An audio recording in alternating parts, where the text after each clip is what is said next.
राह चलीला तो टोकेला सोनार सैया जी काहे नथिया गढ़वला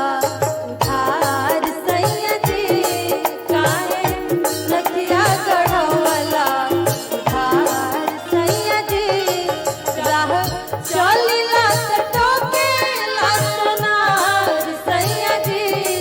राह चलीला तो टोकेला सोनार सैया जी राह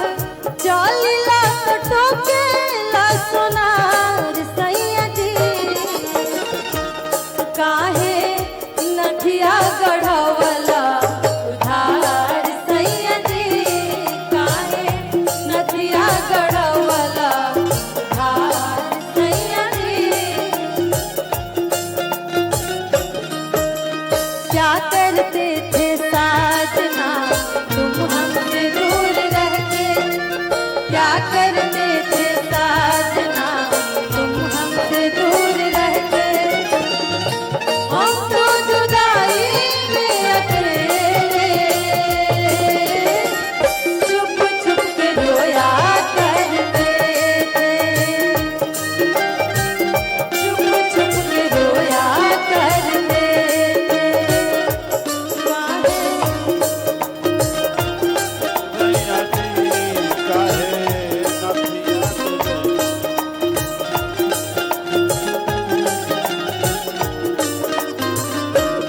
देखी वो औरत अपन मर्द से कहतिया और अपन दुख बतावतिया कि हम तारा चलते ना बाहर जा सकतारी ना कहीं जाए घर में खाली रहिला त अपन उहे भाव से बतावतिया चल चाहे रहिया धोके चल चाहे गाली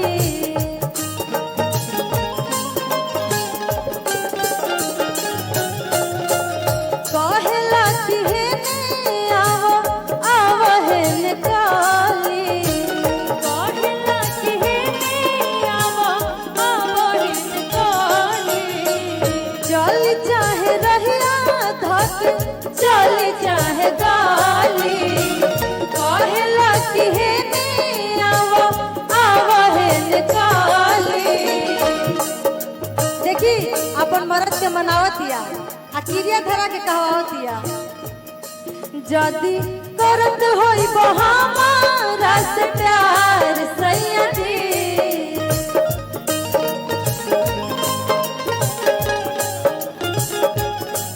जदी करत होई हमारा से प्यार सैया जी जाके अजुए चुका दो उधार सैया जी जाके अजुए चुका दो उधार सैया जी जाके अजुए चुका दो राह चलीला तो टोकेला सोनार सैया जी राह चलीला तो टोकेला सोनार सैया जी काहे नथिया गढ़वला उधार सैया जी काहे नथिया गढ़वला उधार सैया जी काहे नथिया गढ़वला उधार सैया जी काहे नथिया गढ़वला उधार सैया जी काहे नथिया गढ़वला